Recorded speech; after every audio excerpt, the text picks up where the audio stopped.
그 후 이스라엘 자손들은 여호와께서 보시기에 악한 일을 저질렀습니다. 그러자 여호와께서는 그들을 7년 동안 미디안 사람들의 손에 넘기셨습니다. 미디안의 세력이 이스라엘보다 우세했습니다. 미디안 사람들 때문에 이스라엘 자손들은 산속에 피난처, 동굴, 요새를 마련했습니다. 이스라엘 사람들이 씨를 뿌릴 때마다 미디안 사람과 아말렉 사람과 동쪽 지방의 사람들이 그들을 공격하곤 했습니다. 그들은 이스라엘 땅에 진을 치고 가사에 이르기까지 농산물을 다 망쳐 놓았습니다. 그들은 이스라엘의 양이나 소나 나귀뿐만 아니라 양식을 아무것도 남겨놓지 않았습니다. 미디안 사람들은 그들의 가축과 천막을 갖고 올라왔는데 마치 메뚜기 떼처럼 몰려와서 사람과 낙타가 셀 수 없을 정도로 많았습니다. 그들은 약탈하기 위해서 그 땅에 갔습니다. 미디안 사람들 때문에 이스라엘은 매우 가난해졌습니다. 그러자 이스라엘 자손들은 여호와께 부르짖었습니다. 이스라엘 자손들이 미디안 사람들 때문에 여호와께 부르짖을 때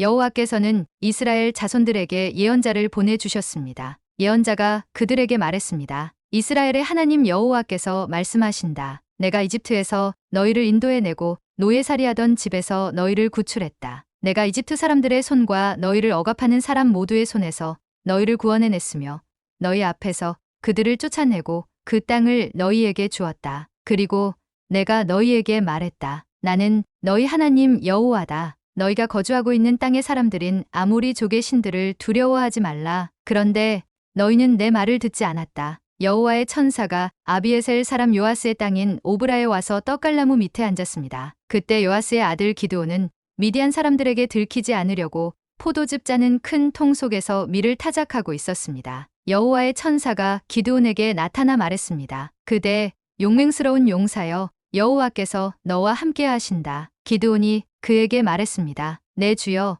여호와께서 우리와 함께 하신다면 왜 우리에게 이 모든 일이 일어나는 것입니까? 여호와께서 우리를 이집트에서 구출해내지 않으셨느냐라고 우리 조상들이 우리에게 말했는데 그분의 모든 기적들은 어디에 있습니까? 지금 여호와께서 우리를 버리고 미디안 사람들의 손에 우리를 넘기셨습니다. 여호와께서 그에게 말씀하셨습니다. 너는 기운을 내고 가서 미디안 사람의 손에서 이스라엘을 구원하여라. 내가 너를 보내는 것 아니냐? 기드온이 그에게 말했습니다. 내 주여, 내가 무엇으로 이스라엘을 구원할 수 있겠습니까? 보십시오. 내 집안은 므낫세 가운데 가장 작고 나는 내 아버지의 집에서 가장 어린 사람입니다. 여호와께서 그에게 말씀하셨습니다. 내가 너와 함께할 것이니 너는 미디안 사람들을 한 사람을 치듯이 무찌를 것이다. 기드온이 여호와께 말했습니다. 만약 제가 주께로부터 은혜를 입었다면 저와 말씀하시는 분이 주이심을 제게 표적으로 보여 주십시오. 내가 주께 돌아와서 제 재물을 가지고 나와 주 앞에 놓을 때까지 여기에서 부디 떠나지 마십시오.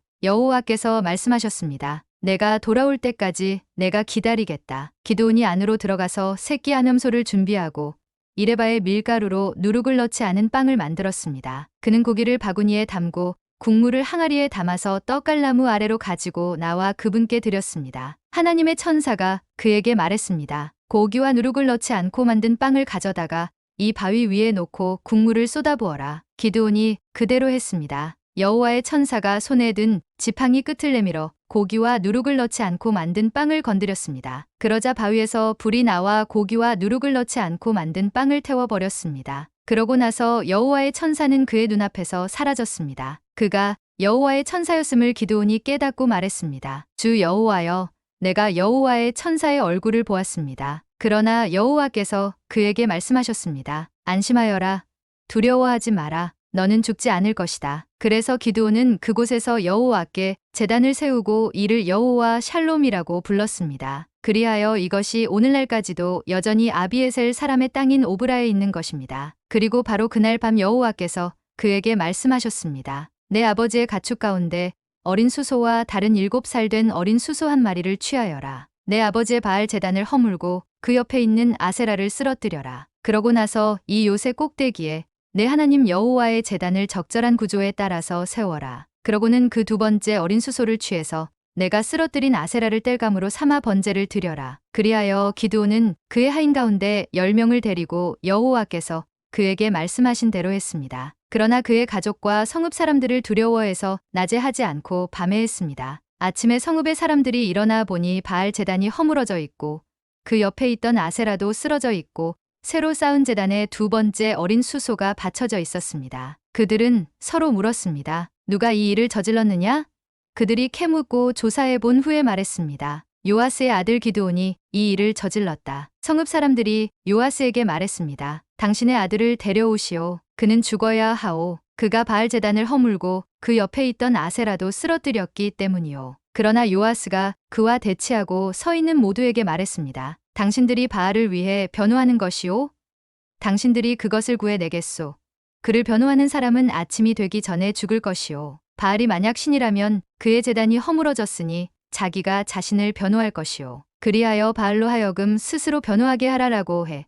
그날에 그들은 기드온을 여룻바알이라고 불렀습니다. 그가 바알의 제단을 허물었기 때문입니다. 미디안 사람들과 아말렉 사람들과 동쪽 지방 사람들 모두가 함께 모여서 요단 강을 건너고 이스라엘 평원에 진을 쳤습니다. 그때 여호와의 성령이 기드온에게 임했습니다. 기드온이 나팔을 불자 그 뒤를 따라서 아비에셀 사람들이 모였습니다. 그는 므낫세의 모든 사람들에게 사자들을 보냈습니다. 그러자 그들도 기드온을 따라 모였습니다. 그가 아셀과 스불론과 납달리의 사람들에게도 사자들을 보냈습니다. 그러자 그들도 올라와서 그들을 맞이했습니다. 기드온이 하나님께 말했습니다. 만약 주께서 말씀하신 대로 저를 통해 주께서 이스라엘을 구원하실 것이라면 보소서, 제가 타작마당에 양털을 한 뭉치 놓아둘 것이니 만약 이슬이 양털 위에만 있고 땅바닥은 말라 있으면 주께서 말씀하신 대로 저를 통해 주께서 이스라엘을 구원하시는 줄로 제가 알겠습니다. 그리고 그렇게 됐습니다. 다음 날 아침 그가 일찍 일어나 양털을 짜니